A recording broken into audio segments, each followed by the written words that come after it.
Imagem financeira. Creio que você, como cristão, pode conceber a palavra de Deus com relação às suas finanças. Você começa sendo obediente à promessa: deem e lhes será dado. Então, depois que você der, comece a confessar diariamente: agora a mim é dado, boa medida, recalcada, sacudida e transbordante me darão. Tenho favor junto a Deus e aos homens, e semeio abundantemente, colho abundantemente. O meu Deus me faz abundar em toda graça, a fim de que, tendo sempre em tudo ampla suficiência, eu superabunde em toda boa obra. Lucas, capítulo 6, versículo 38, 2 Coríntios, capítulo 9, versículos 6 e 8. Você está transmitindo a imagem que Deus tem de você para o seu espírito. Você está fazendo a fé vir. Está recebendo o espírito de vida para essa promessa. Essa promessa não tem vida na forma impressa. Ela não se manifestará enquanto está guardada na sua estante, mas ela vai entrar em você quando você a declarar. Essa vida do Espírito da Palavra, uma vez concebida dentro do seu coração, fará com que essa promessa seja manifestada nas situações da vida real. Ela fará acontecer com você coisas que jamais teriam acontecido se você não tivesse concebido essa imagem no seu espírito. Imagem do Espírito Santo. Todo cristão que conceber a palavra de Deus sobre o batismo no Espírito Santo e falar em outras línguas receberá a manifestação disso. O Espírito Santo se manifestará por meio do Espírito deles em uma linguagem de oração em línguas. O Espírito Santo entrará quando a fé for exercida. Essa é a maneira de a salvação acontecer. Essa também é a maneira de a cura divina acontecer. Essa é a maneira de todas as promessas de Deus se manifestarem. Elas precisam ser concebidas no seu espírito primeiro. Tudo o que você recebe de Deus entra primeiro no espírito humano, onde é concebido pela fé. O ventre do espírito. Alguém falou assim: é concebido no ventre do espírito. O espírito ou coração é o centro de recepção de tudo que você obtém de Deus. Você precisa receber a palavra de Deus primeiro. Então a palavra concebida terá vida espiritual em si. Mas isso não acontece necessariamente só porque você a ouviu uma vez ou porque a declarou 300 vezes. Primeiro, você precisa crer no que diz que acontecerá. Pode levar semanas ou meses para desenvolver a fé a ponto de você crer que o que está confessando realmente está acontecendo. Estou dizendo algumas coisas que ficaram sem ser ditas. A primeira fase para confessar a palavra de Deus é fazer um pouco mais do que calçar a vinda da fé. Há pouca ou nenhuma capacidade criativa quando você começa a confessar a palavra de Deus. As pessoas dizem: bem, confessei por 3 dias. Não entendo por que não aconteceu. Isso não é um modismo. Isso não é apenas uma fórmula. Esse é um modo de vida. Devemos viver de toda a palavra de Deus. Você pega a palavra que está cheia de poder espiritual, o poder de Deus, e a declara. Então a vida do Espírito nessa palavra entra em você. A sua voz é captada pelo seu ouvido interno e alimentada diretamente no espírito humano. Assim, mantendo a promessa de Deus na sua boca, ela é transmitida ao seu coração. À medida que ela entra no seu coração em abundância, ela volta para a sua boca. Depois, quando ela volta para a sua boca, ela se torna ainda mais forte no coração. Mateus capítulo 12, versículo 34 e 35. Lembre-se de que estamos nos referindo às promessas de Deus. Todas as promessas do Novo Testamento podem ser obtidas deste modo. Elas começam a partir da semente que é a palavra da promessa em si. São concebidas no coração, então crescem e se manifestam na vida real. Crer em Deus é uma decisão que você precisa tomar. Embora a fé seja a capacidade de conceber a palavra de Deus no espírito humano, você nem sempre quer acreditar em Deus. Você precisa tomar a decisão de crer em Deus. Você não acorda simplesmente um dia sentindo vontade de crer em Deus. Na verdade, na maioria dos dias você acorda pensando: querido Deus, gostaria de não ter de crer nisso hoje. Sei que a tua palavra diz isso, mas na prática tudo parece tão diferente. Eu gostaria de não ter de crer no que o Senhor disse. Porém, você precisa tomar a decisão de crer se quiser receber. Às vezes, isso significa crer diante da derrota aparente. Mesmo diante da escassez, você continua firme na sua decisão de crer na promessa. Quando as coisas estão indo mal, é hora de cerrar os lábios e crer somente. O apóstolo Paulo disse isso assim, não saia da vossa boca nenhuma palavra torpe, e sim unicamente a que for boa para edificação, conforme a necessidade, e assim transmita graça aos que ouvem, e não entristeçais o Espírito de Deus. Efésios capítulo 4, versículo 29 e 30. Em certas situações, se você não puder falar em concordância com a palavra de Deus, então não diga nada. Mas há outras vezes em que precisamos obrigar nossa boca a falar e declarar a palavra de Deus sobre a situação, a fim de transformá-la. As nossas palavras devem ser sempre cheias de fé e devem ministrar graça aos que as ouvem. Você já parou e se perguntou: quem é o ouvinte número 1 das coisas que eu digo? Se você se olhar no espelho, verá o ouvinte número 1. Você é a pessoa que se escuta primeiro. Primeiro você ouve no seu pensamento, depois você fala. Lembre-se de que falamos sobre você ouvir a sua voz no gravador. Quando você a ouviu, você ficou constrangido, porque ela não soava absolutamente como você pensava. A razão para isso foi que você sempre se ouviu principalmente com o ouvido interno. Se você tampar os ouvidos e falar, a sua voz lhe parecerá mais alta, porque o seu ouvido interno está captando esse som. A sua voz é captada pelo ouvido interno e é alimentada diretamente no espírito humano. É assim que você recebe a palavra de Deus no seu coração. É por isso que a fé vem mais rapidamente quando você declara a palavra de Deus, porque o seu espírito receberá as palavras que você diz mais rapidamente do que as palavras que os outros dizem. Posso ler a palavra de Deus para você, mas isso não o afetará no mesmo nível que se você falar e declarar a palavra de Deus você mesmo. A sua voz declarando a palavra de Deus transmite mais profundamente a força da fé para o seu espírito humano. É por isso que Provérbios diz: não te desamparem a benignidade e a fidelidade, ata-as ao pescoço, escreve-as na tábua do teu coração. Provérbios 3:3. Você escreve essas coisas na tábua do seu coração quando as declara.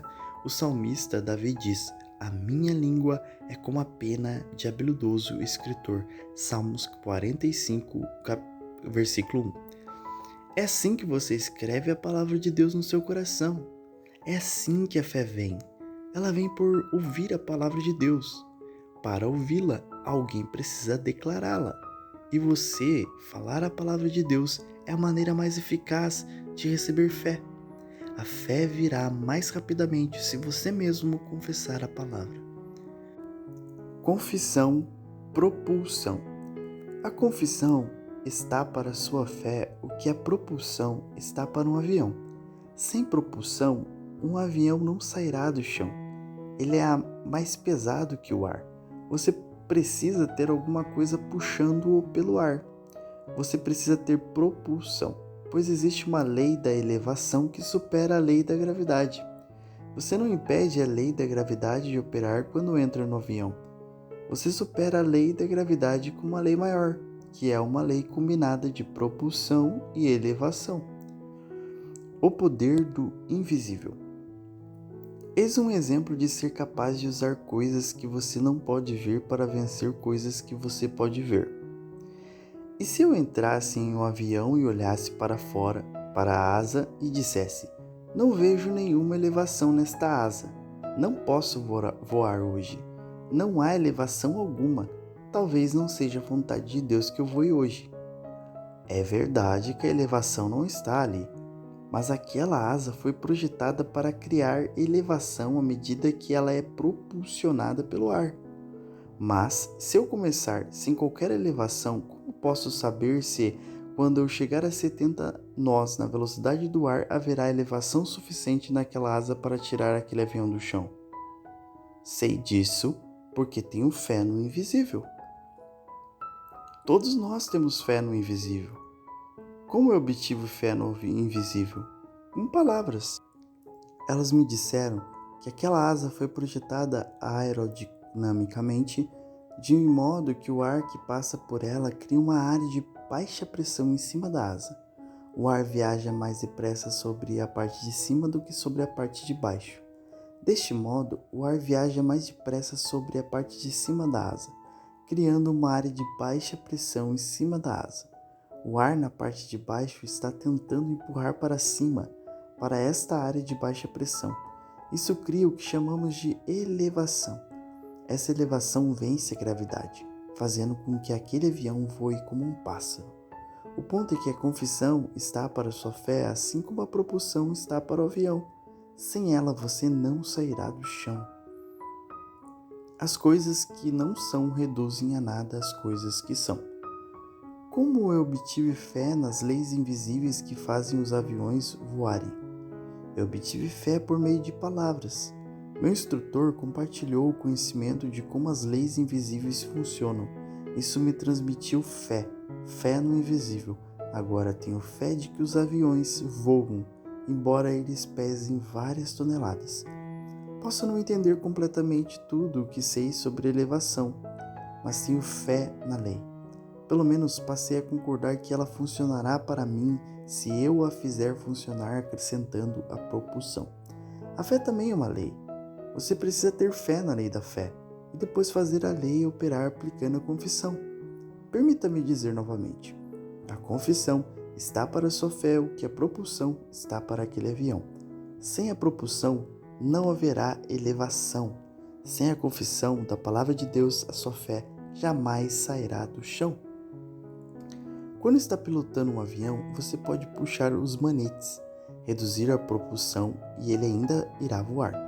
Você pode estar sentado lá em cima, fazendo 400 km por hora. Você pode puxá-lo novamente para meio manete e estará produzindo a metade da propulsão, mas ele ainda irá voar. Mas agora você está fazendo apenas 240 km por hora. Você pode pensar, bem, estou economizando gasolina. Então puxe o manete novamente para 1/4 da potência e assim estará economizando mais gasolina. Mas agora a sua velocidade está reduzida a cerca de 140 km por hora.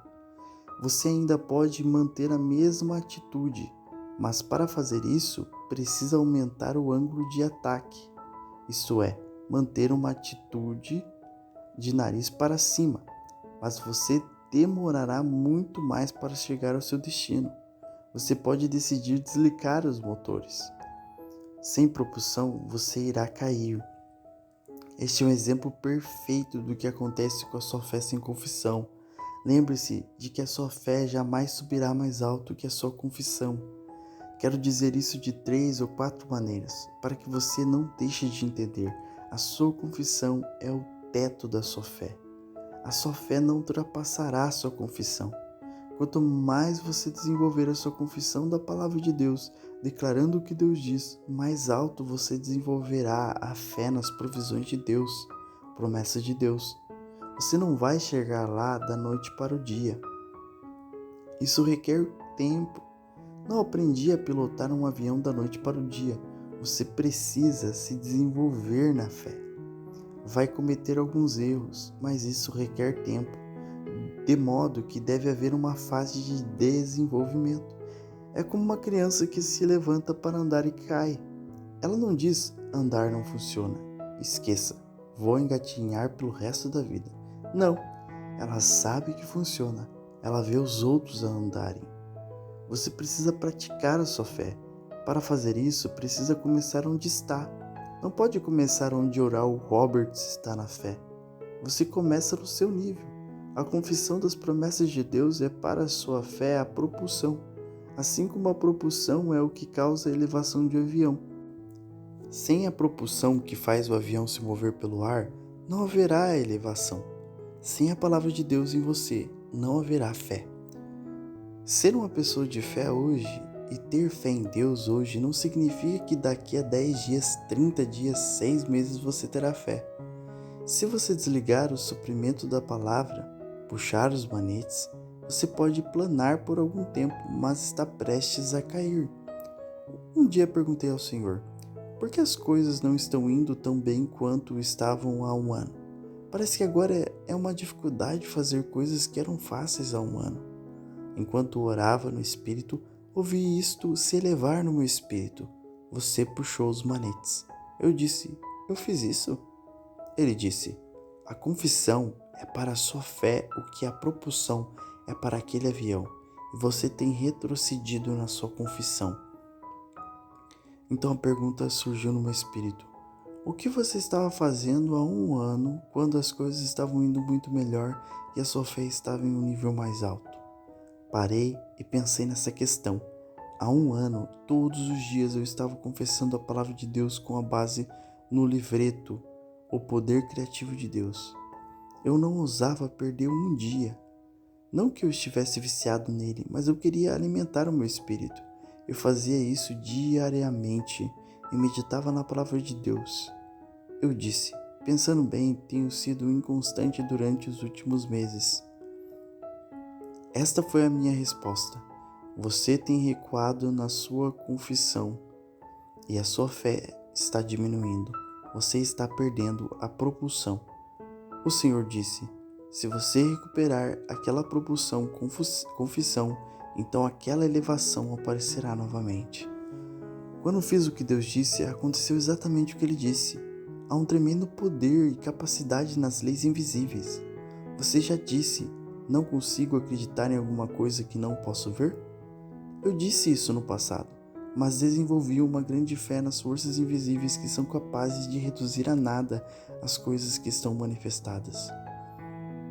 Então, agora, quando eu me sento no meu avião, estou na expectativa de que o ar que eu não vejo flua por meio de uma asa que não entendo, depressa o bastante para fazer com que uma lei que não posso ver faça com que um avião que pesa mais de 2 toneladas voe como um pássaro. A lei invisível reduz a nada as coisas que são visíveis. Devo colocar a fé em todas essas coisas que não posso ver e que não entendo todas as vezes que piloto. Alguém transmitiu fé a mim por meio de suas palavras. Isso se tornou parte de mim. Você pode não confiar nos aviões porque não entende como eles voam. Mas um dia alguém o convencerá a viajar de avião. Ele lhe transmitirá a imagem que tem dos aviões e você acreditará nele, embora não entenda o assunto completamente. Os aviões funcionarão, o princípio funcionará, embora você não o compreenda. Fiz uma longa volta, mas creio que essas ilustrações irão ajudá-lo a entender este princípio. Desenvolvimento de princípios. Estamos falando sobre princípios e não fórmulas. Confessar a palavra de Deus é um princípio que precisa ser desenvolvido. Não é apenas uma fórmula. As coisas não irão funcionar só porque você declarou a palavra, mas declarar a palavra faz parte do funcionamento dela. Trata-se de um processo, requer tempo, leva semanas, algumas vezes pode levar meses. Isso precisa se tornar um modo de vida para você. Falando francamente, a primeira fase de confessar a palavra exerce muito pouco efeito sobre as áreas problemáticas. Elas só serão afetadas quando você crer no que está dizendo. Mas o fato de declarar a palavra faz parte do processo de desenvolvimento da fé. Mas não se trata apenas de uma fórmula mecânica. É uma questão de estar em obediência à palavra de Deus. Não faça como algumas pessoas fizeram. Elas disseram, bem, sou uma pessoa de fé. Vou confessar a palavra de Deus. Vou largar meu emprego e viver pela fé. Você pode morrer de fome. Não largue seu emprego. Use a sua fé no seu emprego. Não jogue fora todo o seu senso de como fazer bons negócios. Mas pegue a palavra de Deus e desenvolva no seu espírito até que você saiba certeza e sem sombra de dúvida que a palavra de Deus é verdade de dentro de você. Quando você estiver seguro a este ponto, terá uma manifestação dela. Quanto mais altamente desenvolvido você estiver no medo ou na fé, mais rápido a manifestação virá. Alguns estão altamente desenvolvidos no medo, outros estão altamente desenvolvidos na fé. Lembre-se dessas duas coisas. O medo vem por ouvir as palavras do diabo. A fé em Deus vem por ouvir a palavra de Deus. É difícil melhorar ainda mais o que Deus disse a Josué. Não cesses de falar deste livro da lei. Antes, medita nele de dia e de noite, para que tenhas cuidado de fazer segundo tudo quanto nele está escrito. Então farás prosperar o teu caminho e serás bem-sucedido. Josué, capítulo 1, versículo 8.